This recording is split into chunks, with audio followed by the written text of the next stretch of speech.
In 2007, Jujutsu High banned Suguru Geto and sentenced him to death, effectively ending his career as a Jujutsu sorcerer and pitting him against his best friend Gojo. Geto was one of the strongest sorcerers of his time, a cursed spirit manipulator, and a racist. Geto saw sorcerers and non-sorcerers almost as two different species, even calling non-sorcerers monkeys, and he wanted to exterminate all of them.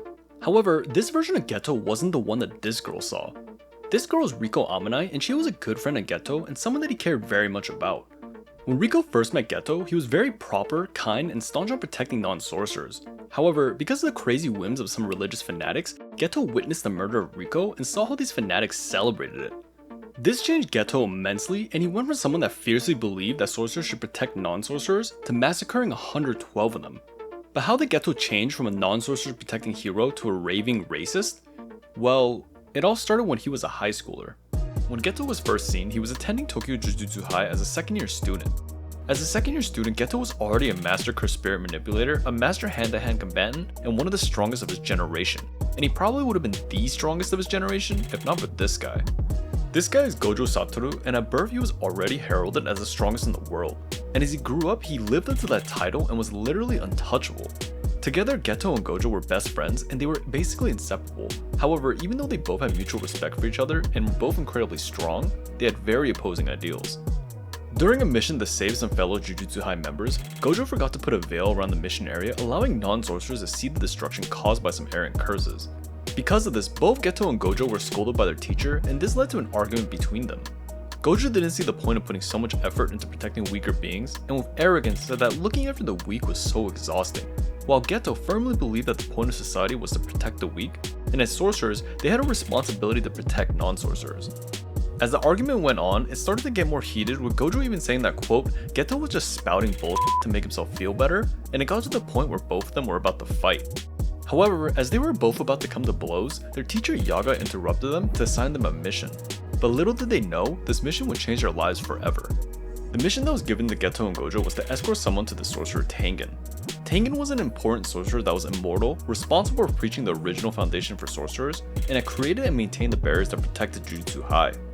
Because of his immortality, Tengen every 500 years would have to fuse with someone in order to retain his humanity, and the person he had to fuse with was called the Star Plasma Vessel. If Tengen did not fuse with him, his immortality technique would forcefully try to evolve him, which could result in Tengen becoming a threat to humanity. Because of this, the mission to escort the Star Plasma Vessel was very important, as Tengen's protective barriers were essential in protecting Jujutsu society. But there were two groups that did not want to see this fusion happen. One of the groups was called the Q group, and they wanted to stop the fusion so that Tengen would grow unstable and destroy Jujutsu society, and the other group was called the Time Vessel Association, and they worshipped Tengen as a literal god and saw his fusion with the Star Plasma Vessel as an impure ritual. However, even with these two groups trying to make things difficult, Geto and Gojo were so strong that they didn't seem to worry. But once they actually met with the Star Plasma Vessel, whose name was Riko, things got complicated.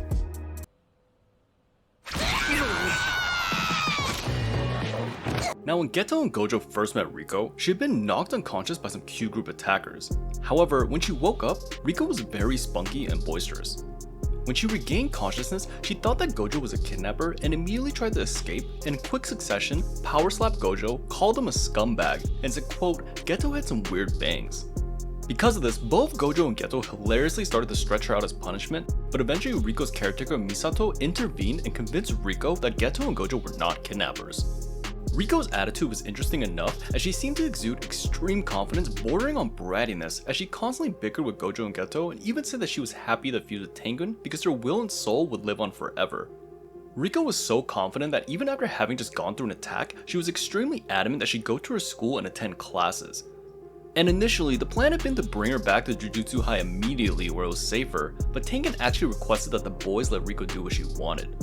When Gojo argued and complained back in annoyance, Geto actually reassured him and empathized with Riko, saying that once she was fused with Tengen, she would never be able to see her loved ones again, so they should let her do what she wanted. However, as Riko returned to school, a time bounty was put on her head, and this resulted in Gojo and Geto having to fight through multiple hitmen to protect her. While Riko ended up being safe, during the confusion of the battle, Riko's caretaker Misato was kidnapped and taken to Okinawa, and so Geto, Gojo, and Riko went to save her. And saving her ended up being pretty easy because once they saved her, they decided to stay in vacation there. This was partly to wait out the time bounty, but more importantly to let Riko have her own fun time. And as they stayed in Okinawa, Riko was able to experience for the first time a life of her own where she was just Riko and not Tengen's vessel. However, the trip eventually had to come to a close and they headed back to Jujutsu High to proceed with the fusion. But when they returned, someone was there waiting. When the trip ended and the group came back to Jujutsu High, they were sneak attacked by the world's strongest assassin, Toji Fushiguro. Toji had been hired by the Time Vessel Association to assassinate Riko, and because of various tricks and Toji's lack of cursed energy, he became the first person ever to actually harm Gojo. As Gojo and Toji started the fight, Geto and Riko made their way down to Tengen's home so that Riko could complete her fusion. However, as they arrived, Geto actually told Riko that she didn't have to go forward with the fusion if she didn't want to. Geto earlier on had realized how hard it would be for Riko to fuse with Tengen because she would no longer be herself and would never be able to talk to all her loved ones ever again. And earlier on, before they had even started the mission, Gojo and Geto had decided that if Riko didn't want to fuse with Tengen, they wouldn't force her and would even fight Tengen if they had to. After hearing this, Riko burst into tears and explained that because she had been marked as Tengen's vessel since she was born, she had always been separated from everyone else. However, after the time spent in Okinawa, Riko was able to drop her facade of being excited to be Tengen's vessel and realized she didn't want to proceed with the fusion, but rather just live her life with her cherished friends. However, unfortunately for her, Toji had other plans. As Geto smiled and was about to lead Riko out of Tengen's home, Toji appeared and shot Riko. Geto turned in horror as he saw Riko's body fall to the floor, and as he looked at Toji and processed the only way that Toji was here was because he probably also killed Gojo, Geto lost it. Geto fought with Toji using all manner of cursed spirits, but unfortunately Toji was just too skilled and he ended up knocking out Geto. While Geto was unconscious, Toji took Riko's body to the Time Vessel Association, and when Geto woke up he went after him. However, when Geto arrived at the Time Vessel Association, he didn't run into Toji, but he ran into a very alive Gojo. Initially, when Toji had fought Gojo in Jujutsu High, it seemed as if Toji had landed a killing blow, but Gojo being Gojo, took that time to actually become even stronger, and when he fought Toji the second time, he easily defeated him and took Riko's body back. And this was where Geto saw Gojo walking out of the association with Riko's body, and there Geto saw a scene that shook up his moral foundation. As Gojo was walking out with Riko's body, hundreds of Time Vessel Association members were applauding Riko's death. For them, her death was a celebration as their god Tengen could no longer be impure, but for them to applaud the death of someone, and especially a close friend of Geto's, deeply disturbed them. As Gojo was walking away, he asked Geto if they should just kill all the applauding members, but Geto, still holding onto his ideals, said there would be no point in doing so. However, even while saying this, Geto was already second guessing his words, and he started to have seeds of doubt over protecting people who act so disgustingly. However, as time went on, Geto's doubts became even worse. After the events with Riko, Geto started to become more and more isolated. Gojo, after his battle with Toji, had only gotten stronger and could handle all his missions by himself, and this meant that Geto was also going on missions by himself. Because of this, Geto went in a monotonous cycle of exercising, then absorbing cursed spirits, constantly having to taste, as he described it, a dirty rag that was used to clean poop and vomit whenever he absorbed the curse. This unpleasant and monotonous cycle led Geto to start questioning who he was doing all this for, and whenever he tried to think of his purpose, he remembered the twisted non-sorcerers that had plotted Riko's death. As the days went on, he kept trying to tell himself that his ideals were right, and even though he understood the ugliness of people, that he still wanted to protect them. However, he started to reach his tipping point, and when he was sitting in the shower contemplating everything, for the first time ever, he called non-sorcerers quote, "damn monkeys." And as Geto got closer and closer to completely giving up on non-sorcerers, two events pushed him to the edge. One was the conversation he had with special grade sorceress Yuki Tsukumo. Yuki for a long time had been searching for a way to end the cycle of just endlessly hunting down cursed spirits and wanted to actually eliminate them at the source. She had come down to two conclusions: that in order to do this, they had to either eliminate cursed energy from mankind or make it possible for all humanity to control cursed energy. Because of how cursed energy worked, cursed spirits weren't mainly created by sorcerers because sorcerers could actually control the cursed energy, but rather it was created by non-sorcerers who had no control. And surprisingly, Geto then immediately answered that if that was the case, then the solution was to kill all non-sorcerers. Yuki was not shocked by this answer and actually somewhat agreed, but she said she wasn't crazy enough to do that.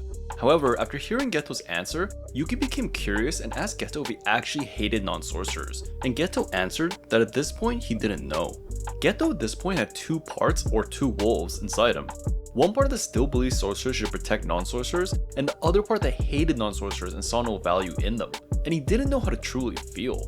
However, Yuki said rather than focusing on what he truly felt, he should look at the two parts as choices, and it was up to Geto to choose. However, as Geto was left to ponder the statement, he faced another tragedy. One of Geto's fellow high school students and friend, Yu Haibara, had been killed during a mission. Yu was someone that was extremely pure of heart and had been one of the people keeping Geto off the edge. In an earlier conversation, Geto had asked Yu why he had wanted to be a sorcerer, and Yu replied that he didn't really think too deeply about it, and it just felt good to give his all to something he could do. Yu's pureness and frankness made Geto believe that maybe there was still purpose in being a Jujutsu sorcerer. However, with Yu's death, Geto further questioned why he was a sorcerer and why other sorcerers were protecting non-sorcerers, especially when many of Geto's comrades were losing their lives for people that would never care or were even downright disgusting. Geto at this point was not in a great mental state, but he still had to do his job as a sorcerer and was sent on a mission to investigate some cursed activity in a remote village. When he got there, he saw that the villagers had caged up 2 girls who they thought had caused the cursed incidents. However, in reality, a curse had actually been the source of these problems, and Geto had already exorcised it. But because these girls had cursed powers, the villagers had blamed and harassed them. In front of Geto, the villagers one-sidedly blamed the girls for various problems and called the girls monsters, even saying they should have killed the girls at birth. When Geto heard this, the words of Yuki telling him that he had to make a choice echoed in his head, and he decided right then and there to make his choice. Geto proceeded to massacre all 112 village inhabitants, and he then took the girls and went on the run. At this point, Geto was past the deep end, and alongside massacring the entire village, he went to his home and killed his parents because they were also non-sorcerers. When Jujutsu High learned of this incident, they immediately banned Geto and sentenced him to death, and when Gojo learned of this news, he couldn't believe it. Gojo and many other sorcerers went to look for Geto, but it ended up being Shoko, one of Geto's classmates, that found him first. Or more accurately, Geto showed himself to her. When Geto met with Shoko, he told her that the reason he had massacred the entire village was because he wanted to create a world with only Jujutsu sorcerers, and he didn't care whether other people understood his reasoning. Funnily enough, while Shoko was talking to Geto, he pulled out her phone in front of him, nonchalantly calling Gojo, telling him where Geto was, and Gojo quickly found him. During an emotional conversation between the two, Gojo asked why Geto had decided to pointlessly kill so many people just to achieve an impossible goal. But Geto said that there was a great significance, and that Gojo was being arrogant because for Gojo, it was definitely possible to kill all non-sorcerers, so why would Gojo tell Geto that it was impossible? Geto then started to walk away, and as he did this, Gojo had a chance to kill him, but he hesitated as he couldn't bring himself to kill his best friend. And after Geto left, he started his plan. After Geto had left Gojo, he went to the Time Vessel Association and forcefully took leadership of it. Geto changed its name, its goals, and when many members objected to this, Geto staged a public execution, executing one of the association's main leaders. Geto, with this show of power, said that, quote, "You obey me now," and he started his plan. While Geto didn't enjoy that he had to associate with non-sorcerers, he used the resources and opportunity that the X-Association provided him in order to prepare for the future. Posing as sort of a miracle worker, Geto uses curse technique to absorb spirits that were bothering or harassing non-sorcerers. Many people will come far and wide because Geto will be able to heal them from their curses, and because of his renown, Geto for years was able to collect curses and money from people that donated. However, throughout all this, Geto did not lose the disdain and hate he had toward non-sorcerers. For him, non-sorcerers were just tools he had to use until he could eliminate them, and he was disgusted by them. For example, when a man came to Geto demanding that he exercise his curses, Geto first checked to see how much the man had donated, and when Geto found out that the man had not donated in a while, Geto immediately killed him. However, even though Geto was so disdainful toward non-sorcerers, he acted the exact opposite toward his fellow curse users. Alongside the 2 girls he had saved, Geto throughout the years had gathered the following of fellow curse users that he very much considered his family. Geto treated them very well, and as crazy as his actions were toward non-sorcerers, in some ways he was still the kind, caring Geto he had been when he was younger. He truly saw his plan to eliminate non-sorcerers as a true benefit for not just him, but for his newfound family. And Geto kept this plan going until he found his potential solution with special grade sorcerer, Yuta. Now Yuta was a sorcerer with extremely high potential, and one of the reasons why was because of his cursed spirit Rika. Rika was a cursed spirit that had basically been created by Yuta and was one of the strongest curses in existence. Rika had unlimited cursed energy, could copy almost any curse technique, and had the title of Queen of Curses. When Geto found out about Rika, he saw her as a ticket to eliminating all non-sorcerers, and he devised a plan to absorb her. Geto knew that he couldn't absorb Rika as long as Gojo was around protecting Yuta, so he created a distraction to separate them. Geto went to Jujutsu High and said that on Christmas Eve he would send out 2,000 curses all over Japan and called it the Night Parade of 100 Demons.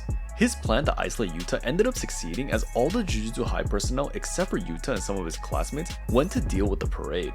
And while Yuta was isolated, Geto paid him a visit. Geto during this time attempted to kill Yuta so that he could absorb Rika, but this ended up being way harder than he originally thought.